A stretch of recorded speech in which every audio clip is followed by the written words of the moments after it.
ابھی ایک بزرگ کا پتہ چلا ان کا انتقال ہوا، تو ان کی میت گاؤں گئی ہے، تو ان کی بیگم بھی ان کے ساتھ گاؤں چلی گئی، بیگم صاحبہ۔ ہم نے کہا کہ یہ بزرگ کا جب انتقال ہوا ہے تو بیگم کے لیے تو اول تو میت کو گاؤں منتقل کرنا درست نہیں تھا، جس شہر میں انتقال ہوا ہے اسی میں دفنا دو بھائی، آئی بات سمجھ میں؟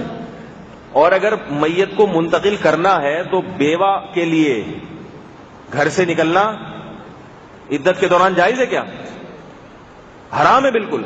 اب وہ بیوہ خاتون گئی ہیں میت کے ساتھ، گاؤں میں دفنا کے واپس آ کے عدت گزار رہی ہیں، تو یہ جو آنا جانا سفر میں ہوا یہ کس کھاتے میں؟ وجہ کیا ہے؟ انہوں نے اپنے گھر میں کبھی اس پہ تذکرہ کیا ہی نہیں ہے، اپنی بیوی کو کبھی سمجھایا ہی نہیں کہ میں مر جاؤں تو عدت میں گھر میں تم نے وقت گزارنا ہے، گھر سے باہر نہیں نکلنا۔ یہ ساری گڑبڑیں ہو رہی ہیں، لیکن بزرگ کی بزرگی کبھی ختم، اللہ ان کی مغفرت فرمائے، وہ تو دنیا سے چلے گئے جو بھی تھا، لیکن کتنی بڑی کوتاہی ہے یہ اس لیے کہ ان کی بیوی بھی بزرگ ہیں۔ یا تو ہوتا نا چلو وہ کہتے بھائی میرا بیوی پہ قابو نہیں ہے، میں تو ہوں نیک لیکن یہ نہیں قابو میں آ رہی تو کیا کروں۔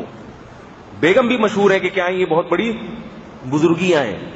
یہ کیسی بزرگیاں ہیں جو تسبیحات پڑھ رہی ہیں، قرآن کی تلاوتیں ہو رہی ہیں، مگر اللہ نے حکم دیا کہ شوہر کا انتقال ہو جائے تو گھر کی چار دیواری سے 4 مہینے 10 دن تک نکلنا حرام ہے، صاف ہے قرآن مجید میں۔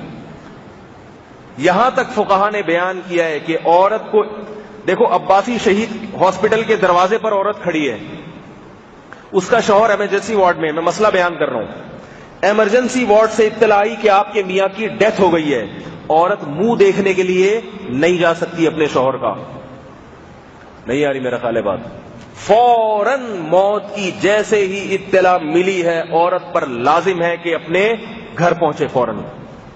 شوہر کا منہ دیکھنا کوئی ایسی شرعی ضرورت نہیں ہے جس کی وجہ سے عورت کو عدت توڑنے کی اجازت ہو، یہ تو ہم لوگوں نے بنا لیا نا، منہ دکھائی کو پتہ نہیں کیا سمجھ لیا ہے۔ شریعت کہتی کوئی بات نہیں، اگر منہ نہیں دیکھا کچھ بھی نہیں ہوگا، وہ دیکھنا ہی ہے تو چلو میت کو گھر لے آؤ، یہیں لا کے منہ دکھا دیں گے، یہیں لا کے دکھا دیں گے منہ، عورت کو گھر سے نکلنے کی اجازت نہیں ہے۔ ایک طرف شریعت میں ایسے حکام ہے، دوسری طرف جناب سفر ہو رہے ہیں، میاں کو دفنا کے واپس آ رہی ہیں، پھر عدت گزاریں گی۔ تو بزرگ اسے کہتے ہیں جو شریعت کے احکام کو فالو کرے، اور بزرگن اس کو بولتے ہیں جو شریعت کے احکام کو فالو کرے۔ بزرگ کی مؤنث کو کیا کہتے ہیں؟ بزرگن بھی کہہ سکتے ہیں، بزرگیہ بھی کہہ سکتے ہیں، کچھ بھی کہہ لیں، یعنی ولی اللہ، جو اللہ کی نیک بندی ہے۔ تو اللہ کی نیک بندی کسے کہتے ہیں؟ جو اللہ کے احکام کو فالو کرے۔ جب شوہر کی ڈیتھ ہو گئی، انتقال کی جیسے ہی خبر ہے، فوراً اپنے گھر چلی جائے اور عدت شروع کر دے۔ عدت کا کیا ہے؟ اپنی چوڑیاں وغیرہ یا کوئی زینت کی چیزیں اتار لے، 4 مہینے 10 دن تک گھر سے باہر نہ نکلے۔ تو یہ ہو رہا ہے۔